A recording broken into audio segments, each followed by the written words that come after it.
Hoje nós vamos fazer o estudo de 2 Coríntios capítulo 3. Esse capítulo começa Paulo falando da excelência do ministério da nova aliança. Começamos, porventura, outra vez a recomendarmos-nos a nós mesmos? Ou temos necessidade, como alguns, de carta de recomendação para vós outro ou de vós? O que Paulo está chamando a atenção? Porque aqueles falsos profetas que existiam ali na igreja de Corinto, eles tinham carta de recomendação do Sinédrio para pregar. Só que a pregação deles contrariava o que estava na nova aliança. Ou seja, os judaizantes, aqueles que se converteram ao cristianismo, judeus cristãos, ainda pregavam a necessidade de obedecer às obras da lei, à circuncisão, guardar as festas, a questão da alimentação. E na nova aliança, nada disso mais é necessário. Então, Paulo aqui, ele está dizendo que ele não precisa de carta de recomendação para pregar a palavra de Deus. Porque vós sois a nossa carta, escrita em nosso coração, conhecida e lida por todos os homens. Quando Paulo teve aquele encontro com Deus, Paulo se preparou para levar a mensagem salvífica de Jesus. Ninguém tinha maior conhecimento dentre os apóstolos do que Paulo. Paulo conhecia a Tanakh com profundidade, porque ele foi discípulo de Gamaliel, um expoente do Sinédrio. Então, Paulo, um homem que ele deixou tudo por conta do Evangelho.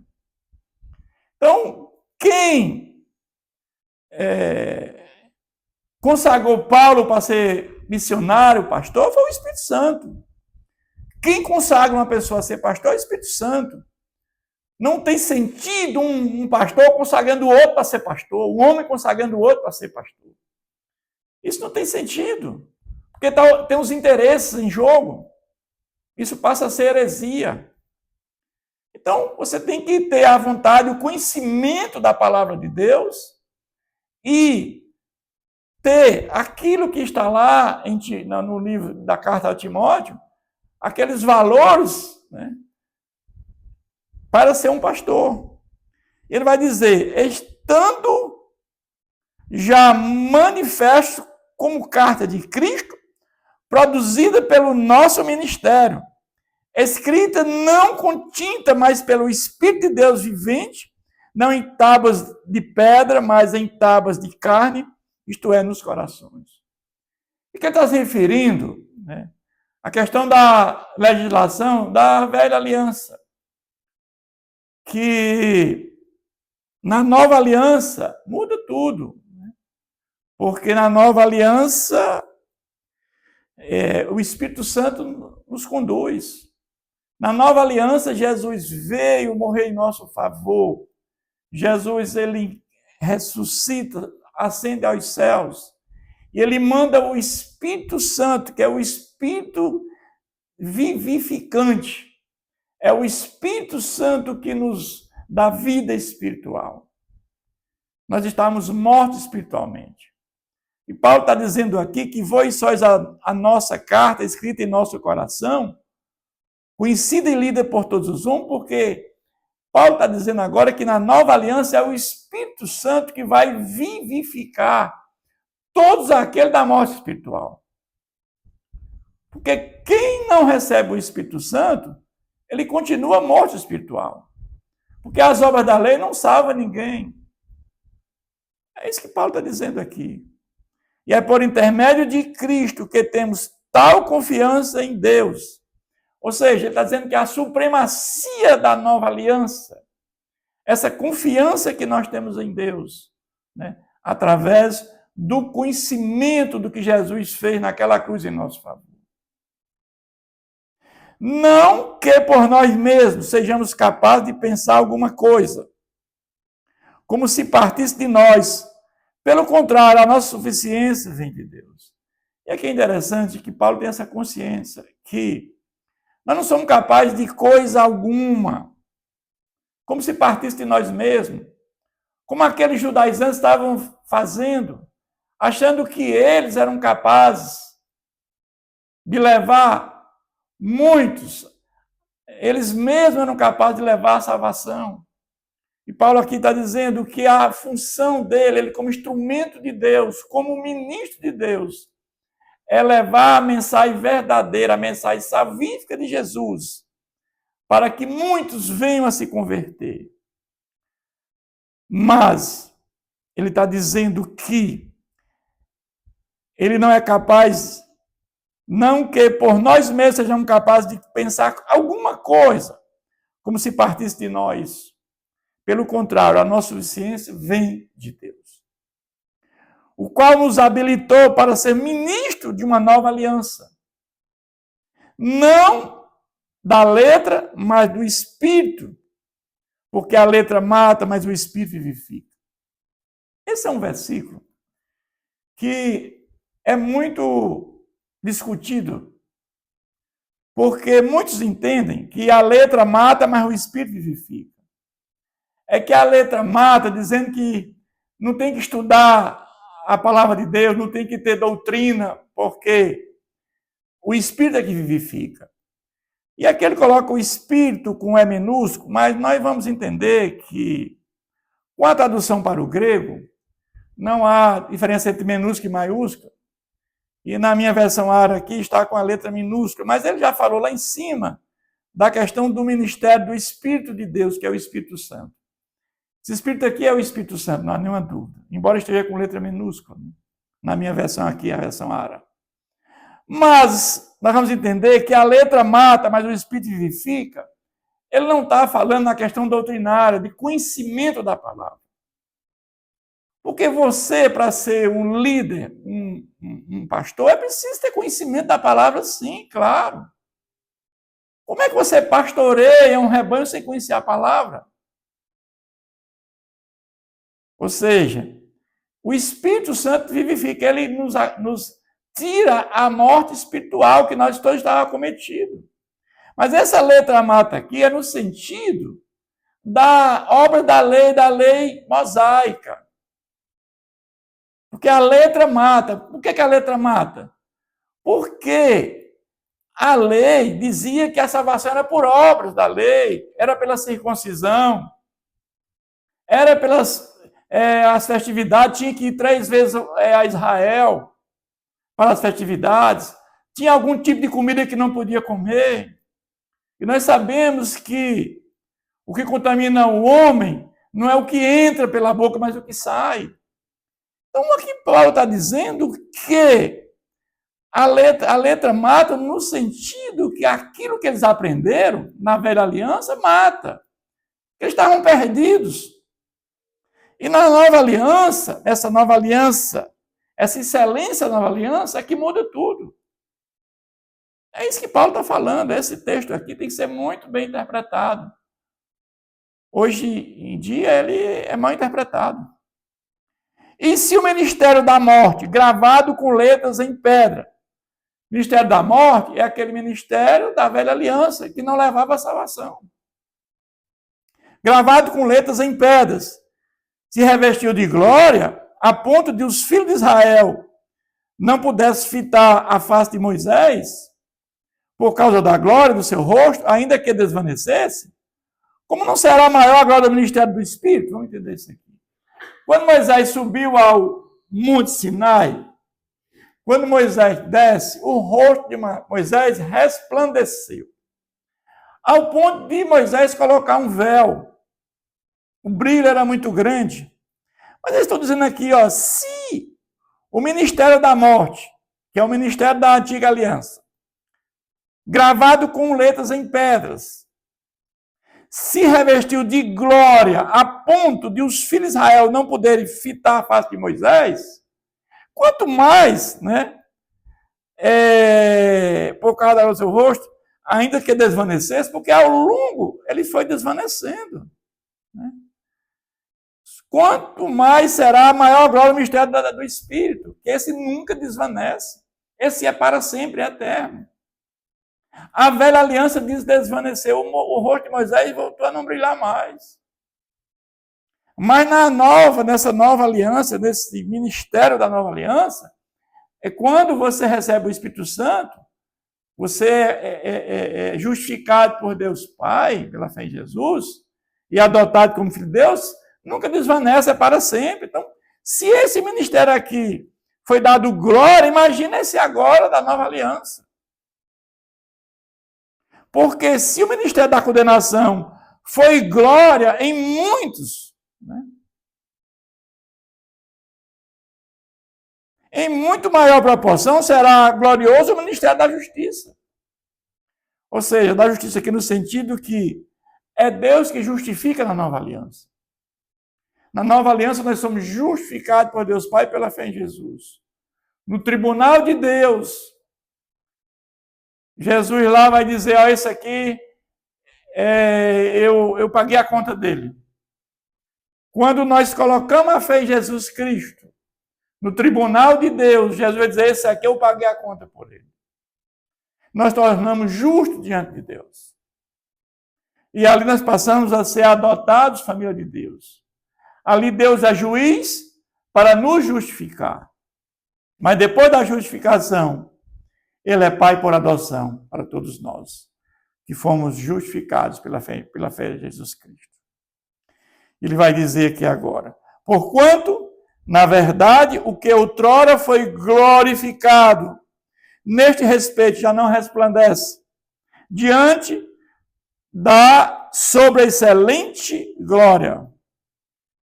Ou seja, ele está dizendo agora que aquilo que foi glorificado, que era na velha aliança, agora já não é mais, de modo que foi sobre excelente glória, ou seja, a glória do Evangelho de Jesus Cristo. É isso que ele está falando para nós. Porque se o que desvanecia teve a sua glória, muito mais glória tem o que é permanente. Se aquilo que desvanecia, se aquilo que não tem mais sentido teve glória, imagina agora a glória do Evangelho de Jesus Cristo, que esse não desvanece, esse é para sempre, esse é eterno. Porque o Espírito de Deus passa a residir no nosso corpo humano. O nosso corpo passa a ser o santuário do Espírito Santo. Mas ele vai dizer agora que onde há o Espírito do Senhor, aí há a liberdade. Tendo, pois, tal esperança, servimos-nos de muita ousadia no falar. E não somos como Moisés, que ponha véu sobre a face, para que os filhos de Israel não atentassem na terminação do que desvanecia. Quer dizer que quando Moisés desceu do monte, colocou o véu, e ele usou durante muito tempo, mas aquele rosto de Moisés não brilhava mais, porque aquele rosto desvaneceu com algum tempo. E para que não atentasse a terminação do que desvanecia. Mas os sentidos deles se esbotaram, ou seja, não cortavam mais, pois até o dia de hoje, quando faz a leitura da antiga aliança, o mesmo véu permanece, não lhe sendo revelado que em Cristo é removido. E aqui é interessante que, quando nós temos o conhecimento da palavra de Deus, do Evangelho verdadeiro, quando nós recebemos o Espírito de Deus, somente agora é que o véu é retirado. Porque somente agora é que nós vamos entender a palavra de Deus de forma verdadeira. Nós não podemos entender, certo? A palavra de Deus fora de contexto.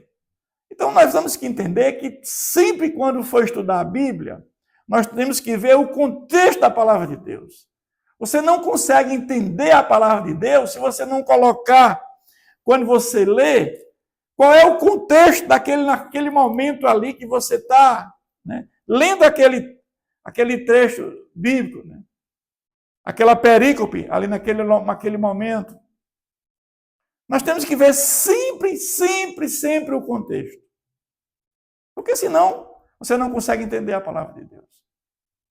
E o contexto aqui é esse, né? É que a velha aliança, ela desvanece, né? Ela é desvanecente. Enquanto a nova aliança é permanente. E vai dizer que, mas até hoje, quando é lido Moisés, o véu está posto sobre o coração deles. Quando, porém, algum deles se converte ao Senhor, o véu é retirado. Ou seja, quando a pessoa recebe a palavra de Deus, recebe o Espírito Santo, o véu é retirado. E quando o véu é retirado, você passa agora a entender a palavra de Deus de forma completa. Você não tem que guardar mais o sábado, você não tem mais que ter circuncisão, você não tem mais que entender que a salvação é por obra da lei. Uma série de coisas que a Bíblia fala da segunda vinda de Jesus, como é que vai se dar. Que não há aniquilamento, as pessoas serão atormentadas. Então, todos esses conhecimentos, né, que o Espírito volta para Deus que o deu, que a alma dos salvos e vão para o altar de Deus, que o corpo vai para o pó da terra, que a ressurreição é de todos os corpos, não é da alma e do corpo, porque a alma já está em gozo no altar de Deus, como está em Eclesiastes.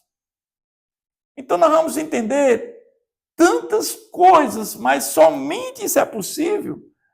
Paulo está dizendo, quando você tira o véu, quando, porém, alguns deles se convertem ao Senhor, recebe o Espírito Santo. É nesse momento que nós nos convertemos, é quando recebemos o Espírito de Deus. É no novo nascimento que há a conversão. Onde você é batizado com o Espírito Santo. E é nesse momento o véu lhe é retirado. Você agora vai conhecer verdadeiramente a palavra. Ora, o Senhor é o Espírito. E onde está o Espírito do Senhor, aí há liberdade. A liberdade aqui que ele fala é não olhar para a antiga aliança. Olhar para a antiga aliança sem um véu. Olhar agora para a antiga aliança é aquele véu que tirava o sentido da palavra. É nesse sentido que ele diz agora, ora, o Senhor é o Espírito, e onde está o Espírito do Senhor, aí há liberdade. Olhar agora para a antiga aliança sem um véu. Sem um véu. E ele vai agora concluir esse capítulo dizendo, e todos nós, com o rosto desvendado, contemplando como por espelho a glória do Senhor, somos transformados de glória em glória, na sua própria imagem, como pelo Senhor, o Espírito. O que ele quer dizer com isso aqui, irmãos? É que nós agora, com o rosto desvendado e cheio do Espírito Santo, quando nós recebemos o Espírito de Deus, contemplando como espelho a glória do Senhor, somos transformados de glória em glória. Porque está falando do processo que nós somos submetidos, que é a santificação. Quando nós passamos por o processo da conversão, quando nós nascemos de novo, esse é um ato a conversão é um ato do Espírito Santo. Quando nós somos justificados por Deus Pai pela fé em Jesus, isso também é um outro ato de Deus Pai. A justificação são atos de Deus e conversão é atos de Deus. Mas a santificação é um processo. É o homem buscando cada vez mais uma comunhão verdadeira com Deus. É o Espírito Santo guiando a nossa vida num processo de santidade. De nós sermos parecidos com Jesus, ou seja, transformando de glória em glória. É nós caminhando por uma vida de obediência, uma vida de santidade. Nós sermos parecidos com Jesus. Né? Na sua própria imagem, como pelo Senhor, o Espírito. É isso que ele quer nos dizer nesse texto bíblico. Que Deus o nos abençoando sempre.